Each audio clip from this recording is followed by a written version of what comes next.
Hey, what's up, GY6ers? Especially you spark riders out there. I be seeing y'all out there.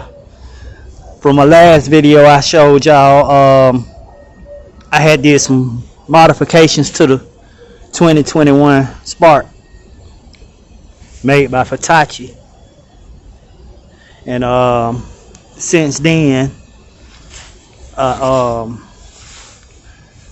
upgraded my fuel system, my carburetor. I went with the same exact size carburetor, but it's a better quality carburetor. And I don't know if a lot of you know, but the carburetor that come on the Chinese bike, they come with a lot of tamper-proof screws, you know, restrictions and stuff like that. So on my first carburetor, pretty much the difference was the mixture screw. It had a plate screw in it to where you really couldn't fit a screwdriver or nothing on it. It was just kind of like block. So even though I hear a lot of people saying that they they get past the plate screws or whatnot, I just figured it was better for me to just replace the carb all together. So what I did was I ordered this joker here, and it's a 24 millimeter carburetor, but it has the mixture screw adjustment on it. And basically in my first carburetor, I jetted it with a 125 main jet. Well, pretty much the only thing I did was took that 125 main jet out of my first carburetor, and I put the 125 main jet in this carburetor. So I've rode it a few times, and I can tell you, boy oh boy, changing that carburetor from the carburetor that that comes on the Chinese bike, it made it a whole lot better. My acceleration is smoother. As you can see right here, I changed all my fuel lines.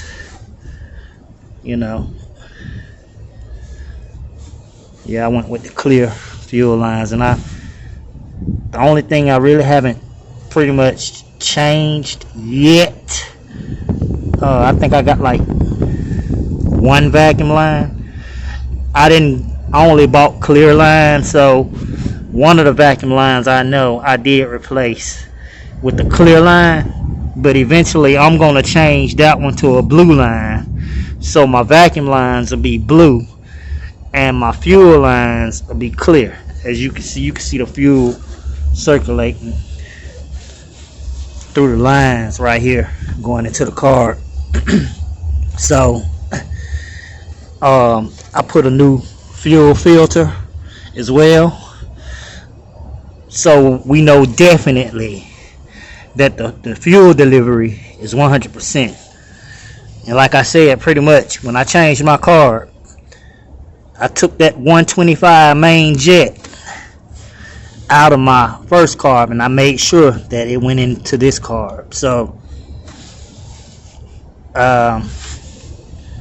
that's pretty much all I've really done to it since my last video. But boy oh boy, I can tell you, it's a whole different ride. I'm gonna crank it and let it run for a minute.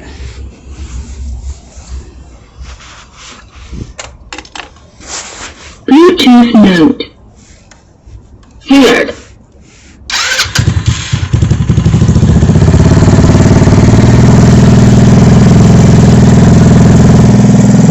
Right up. It runs a lot smoother now.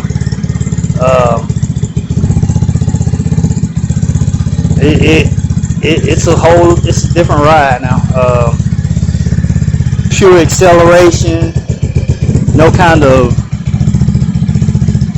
you know, bogging or holding back, and you know, I did tune it. You know, you wanna always tune it and get it to run at a smooth idle. On my other carburetor, I was getting a lot of movement in the bike. It was running kind of choppy because you couldn't. It had the fuel air screw was blocked, so you could idle it up from the idle screw, which is this screw right here. You know, on my first car, this is where I did all my tuning at on the first car, because the idle mixture screw that's down low, cut off. Sometimes it does that, you know, during the warm-up process, but once I crank it, it runs.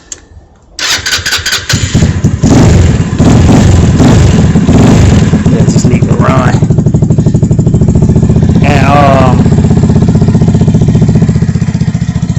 like I was saying on my first one, the idle mixture screw that's down low is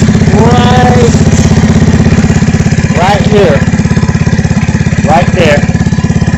On my first carburetor, they had it blocked with a screw that you can't fit a screwdriver, nothing in it. So, you know, I hear a lot of guys say they'll take the carb off and take it apart and kind of like tack a flathead screwdriver into that and kind of like make a little slit just enough where you can turn it and adjust it. But me, I just felt, you know, I don't want that type of problem on my bike, so I went ahead and changed the whole carburetor. Yeah, it runs very smooth, less vibration.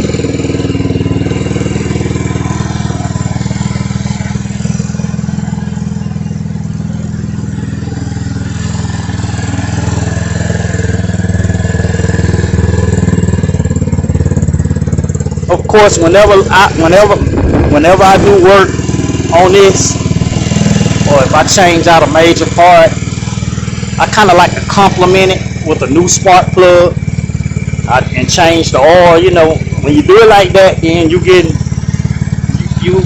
your performance at its purity. So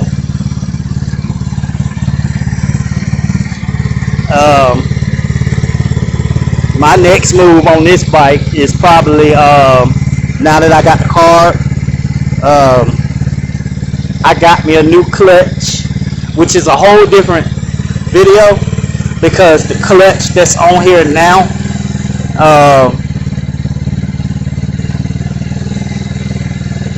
it came with the red clutch springs, but we changed them out to the yellow clutch springs. That's the big contour spring, as well as the 3 little small springs. All of them are yellow. The ones that came on it was red. So I, you know, at 2,000 RPMs on a stiff spring, you know, I didn't want my bike running like that. So to me, the yellow is like in between the blue and the red. The blue, I think, are like 1,000 RPMs, and then the yellow are 1,500 RPMs, and then red, which is your stiffest, is 2,000 RPMs. So I stay in between. You know, that's my sweet spot. 1,500 RPMs, that's my sweet spot. So I'll do another video with the showing you the clutch after I go ride this baby. It's kind of windy out here today, but I'm gonna get out here anyway and run around, and got some things to do, and I'm gonna, you know, just cruise a little bit. But changing your carburetor from that Chinese stock carburetor to, you know, a better carburetor. In my next video also, I'll show you the kind of carburetor it is that I, got. And let you hear. I think it's a. I can't exactly pronounce the name of it, but I got the packaging, in the house. So when I shoot that next video and show you about these clutches, which is real important because,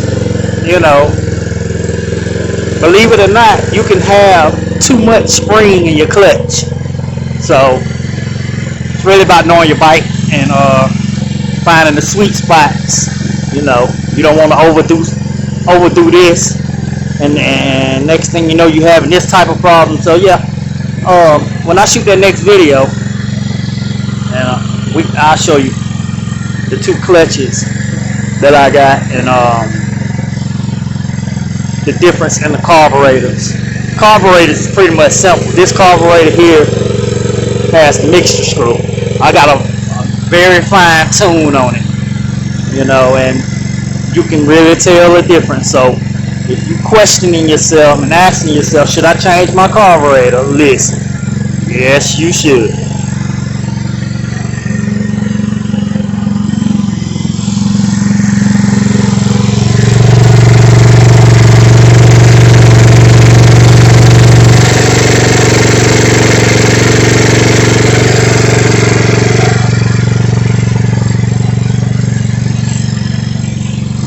Alright, YouTube, to the next one. Peace out. Be safe. Ride safe.